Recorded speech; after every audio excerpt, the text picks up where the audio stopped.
James was 22 years old, living with his parents in a mid-sized city in central Florida, about 40 miles from the edge of Osceola National Forest. He was taking community college classes, working toward a transfer degree, not doing particularly well. 2 Ds and an incomplete on his spring semester report. His father found the grade report on a Thursday night in June, and what followed was the kind of conversation that James said felt less like an argument and more like a controlled demolition. His father didn't yell.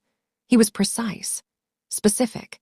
He talked about waste and failure and future and what it cost to support someone doing both, and James stood in the hallway and felt himself getting smaller with every sentence until something in him just snapped. He grabbed his keys. He walked out the front door. He got in his car and drove. He didn't have a destination. He just drove north because north was away from the house and away from the conversation and away from his father's voice still running in his head, even with the engine on and the windows down. He drove for 40 minutes without thinking clearly about anything. And then the exit for Osceola National Forest appeared on the right, and he took it because the forest was dark and quiet, and he needed dark and quiet more than he'd ever needed anything. He pulled into the North Fork Black Creek trailhead parking area at 10:47 p.m. He checked the time when he parked. He remembers that detail specifically. 10:47. The parking area was empty, not another car in it. The trailhead marker was visible in his headlights, a wooden post at the edge of the tree line, the trail disappearing into absolute darkness behind it. He turned the headlights off. He sat in the dark for a few minutes. Then he got out of the car and walked into the forest. He had his phone. That was it. No flashlight, no water, no food, no plan. Just a dead phone charge at 62% and 200,000 acres of North Florida wilderness in the dark. He said going and felt like relief. He had no idea what was waiting for him. The first 20 minutes on the trail were fine. His phone flashlight was on. He was following the marked path. The forest was doing what forests do at night, alive and layered and completely indifferent to his problems, which was exactly what he needed. He walked and breathed, and the knot in his chest started to loosen slightly. He said he felt almost okay for the first time in hours. Osceola at night is a specific kind of wilderness. It's not the dramatic mountain terrain you picture when you think of American backcountry. It's flatwoods and wetlands and creek systems and dense palmetto scrub that comes right to the edge of the trail and presses in on both sides like walls. The canopy closes above you, and the darkness underneath it is deep and complete. It smells like earth and water and something older than both. James said it felt ancient in a way he couldn't articulate. Like walking through something that had been doing what it was doing for far longer than the trail had existed, or the parking lot, or the highway 40 miles back. He said he was about 25 minutes in when he heard the first thing. Movement, off to his left, in the palmetto scrub about 30 feet from the trail. Not small animal movement, something large, pushing through the dense vegetation with a weight and consistency that told him immediately it wasn't a raccoon or an armadillo or anything small. Something big was moving through the undergrowth parallel to the trail. He stopped walking. He swung his phone light toward the sound. He could see the vegetation moving, a section of palmetto scrub, the fronds shifting and bending in a pattern that was continuous and large. He said the movement covered more lateral space than he expected, more than a bear would cover, more than any single animal he could think of would cover. He said hey loudly. The movement stopped. Instant and complete cessation, the way something stops when it hears you and chooses to be still. He waited. The scrub was motionless. He said hey again, louder, nothing. He kept walking, faster now. He said hey every 30 seconds the way you're supposed to in bare country, and the vegetation stayed still. And after about 10 minutes, the silence felt normal enough that he started to breathe properly again. Then his phone hit 12%. He looked at the screen and felt his stomach drop. 12%. No portable charger. No car charger he'd thought to bring. Alone on a trail in Osceola National Forest at 8:30 p.m. with 12% battery and no clear sense of how far he'd come or how far the trailhead was behind him. He turned around. He turned his phone flashlight off to conserve battery and started back the way he'd come. His eyes adjusted to the dark. The trail was visible as a slightly lighter stripe through the deeper darkness on both sides, barely, but enough. He moved carefully, watching the ground. He was about 10 minutes into the return walk when he heard it. Footsteps. Not off the trail. On it. The specific, unmistakable sound of something walking on packed earth, the trail's surface itself directly ahead of him, coming toward him, slow and measured and deliberate. He turned his phone light on. The trail ahead was empty. He stood completely still. He held the light steady. The trail was clear as far as the beam reached, 20-25 feet of empty path and then darkness. He turned the light off. The footsteps started again. He said the sound was so clear and so close that his first instinct was to step back. Something was walking toward him on the trail and he couldn't see it, and when the light came on, it wasn't there. He turned the light back on. Footsteps stopped. Trail empty. He turned the light off. Footsteps resumed. Coming closer now, he was sure of it. The sound was closer than it had been on the first iteration. He did this 5 times. Light on, silence, and empty trail.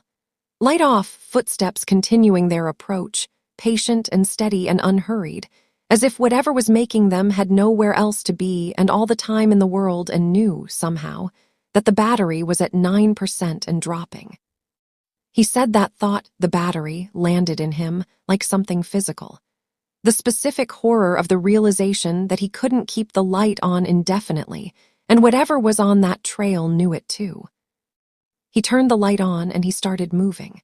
Fast. Not running. The ground was uneven and he couldn't see well enough to run without falling, and falling in the dark in Osceola at midnight with 9% battery was something he was not going to do.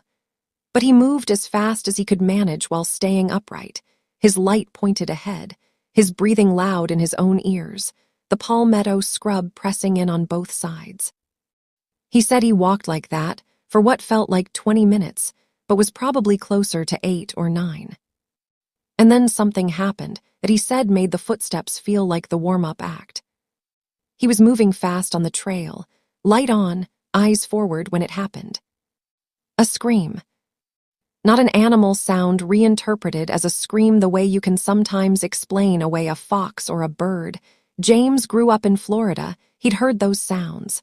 This was a scream, human in quality, coming from deep in the forest to his right, off the trail, maybe 200 feet in. He said it started high, a sharp, sudden, piercing sound, and then descended, dropping in pitch and volume over maybe 4 seconds. The way a scream sounds when the person screaming is moving away from you or losing the capacity to scream. He stopped walking. He stood on the trail, and the scream finished its descent, and the forest went completely silent. Not the ambient silence of a quiet night. The switched-off silence, the same silence he'd noticed when the large animal was in the scrub, the silence that meant everything in the forest had stopped because something had made them stop. The insects, the frogs, the distant birds, all of it gone simultaneously as if a switch had been thrown. He said he stood in that silence for what he estimates was about 30 seconds, and it was the longest 30 seconds of his life. Then the lightning started. He said he hadn't noticed the sky clouding over. The canopy was thick enough that he hadn't had a clear view of the sky for most of the walk. But a storm had moved in while he was on the trail, because the first lightning strike hit somewhere deep in the forest to the northwest, and the flash lit the entire canopy above him like a strobe, white and sudden and total. And in the split second of illumination, he saw the trail ahead of him in full. It was empty. The trail was empty in the lightning flash, and he should have felt relieved, and he didn't because the trail was empty, but the forest on both sides of it wasn't. In that split second of white light, he saw the palmetto scrub on both sides of the trail, and the vegetation was wrong. It was displaced, pressed down and to the sides, the fronds flattened, in a way that vegetation looks when something has been standing in it. Not one spot. multiple spots. On both sides of the trail, staggered, the specific pattern of displacement that would be produced by multiple things standing just off the path in the scrub. The lightning went out, the forest went dark. He ran. He said he made the decision not to run, and then his body overruled him. He was running on the trail in the dark with his phone light bouncing uselessly ahead of him, and the storm cracking and lighting above the canopy in intermittent flashes. And in each flash he was looking at both sides of the trail, and in each flash the scrub looked wrong and he was running, and the battery was at 5%, and then 4, and then 3, and then he saw the trailhead marker post in the beam of his phone light, and he ran harder and burst out of the tree line into the parking area and got to his car and got in and locked every door. He sat in the locked car with his phone at 2% and the storm moving overhead, lightning crawling across the sky in veins, the rain starting now and hitting the windshield in sheets. He said he sat there and shook. Not theatrically. He said his hands were shaking in the specific involuntary way of a body that has been running on adrenaline and is now processing the cost of that. He turned his phone flashlight off to save the last 2%. He sat in the dark car in the rain and watched the tree line through the windshield. Nothing moved at the trailhead. The forest was dark and the rain made visibility worse, and he was in a locked car with the key in the ignition, and he told himself he was fine. He said he tried to stay awake. He said he was genuinely afraid to fall asleep in that parking area with the tree line 15 feet from his car, and whatever had been on that trail still somewhere on the other side of it. He tried to stay awake. He fell asleep anyway. At some point in the early morning, with the rain still hitting the windshield, his body made the decision for him and he was gone. He woke up before sunrise. That specific gray pre-dawn quality of light, the sky lightened but the sun not yet visible, everything rendered in dim and colorless detail. He woke up suddenly, completely, the way you wake up when something external has woken you rather than your sleep running its natural course. He sat up in the reclined driver's seat and looked through the windshield. There was a figure at the trailhead. He said his first processing of it was slow because he wasn't fully awake. A person, standing at the wooden trail marker post, facing the car. In the gray pre-dawn light, details were limited, adult, average build, standing completely still. Not moving. Not hiking, not arriving, not departing. Just standing at the trailhead facing the car. James said he looked at the figure and looked at the parking area around it. No other vehicle. The lot was empty except for his car. He'd checked last night when he arrived. The lot had been empty. He'd been here all night. There was no other car. The figure had come from somewhere. He raised his hand in the vague, automatic greeting you give strangers in parking areas. He didn't know why he did it. It was just instinct. The social reflex of acknowledging another person's presence. The figure didn't respond. It didn't move. It didn't raise a hand. It didn't look away or shift its weight or do any of the things a person does when another person acknowledges them. It just stood at the trailhead, completely still, facing the car, in the growing pre-dawn light. James sat forward in his seat and looked at it more carefully. He said the light was poor enough that detail was difficult, but he was trying. He was trying to see the face. He was trying to see whether the figure was wearing gear, carrying anything, whether there was any context that would make sense of a person standing at a forest trailhead in the pre-dawn with no vehicle and no movement. He couldn't make out the face. He said the distance was maybe 40 feet and the light was still dim and he could not make out the face. He could see the outline. He could see it was standing. He could see it was facing him directly. He could not see the face. He said he sat there for what he thinks was about 2 minutes, the figure standing and him watching the figure, neither of them moving. Then he reached forward and turned the key and started the car and turned the headlights on. The light hit the trailhead directly. The figure was gone. He said he sat with the headlights on and looked at the trailhead marker post and the empty ground around it and the trail beyond, and there was nothing there. The figure had been standing directly in the path of the headlights. The headlights were now on. The figure was gone. He said he thought about the footsteps. He thought about 5 times turning the light on, and 5 times the trail going empty. He said he put the car in reverse and pulled out of the parking area and drove, and did not look in the rearview mirror for the first mile. He drove for about 3 minutes before he stopped. He said he doesn't know exactly why he stopped. He said some part of him, the part that was already trying to rationalize and minimize and tuck the whole night into a box labeled stress and darkness and imagination, said he needed to be sure he hadn't left anything in the parking area. He needed to be sure there was nothing he was going to regret leaving behind. He said he knows that explanation sounds thin. He said maybe it is. Maybe something else made him stop. He said he's not going to claim to understand why he did it. He pulled over on the access road about 3 minutes from the parking area. He got out of the car. He walked back. The parking area was empty. The trailhead was exactly as it had been when he first arrived the previous night. The marker post, the trail beyond it, the forest pressing in on both sides. Gray early morning light, the storm gone now, the air damp and cool. He stood at the edge of the parking area and looked at it. He was about to turn around. Then he saw the paper. It was on the ground at the base of the trail marker post. A piece of paper, folded once, pressed flat. It was damp from the rain, but intact. Whatever it was written on had been protected enough to survive the night. He walked over to it.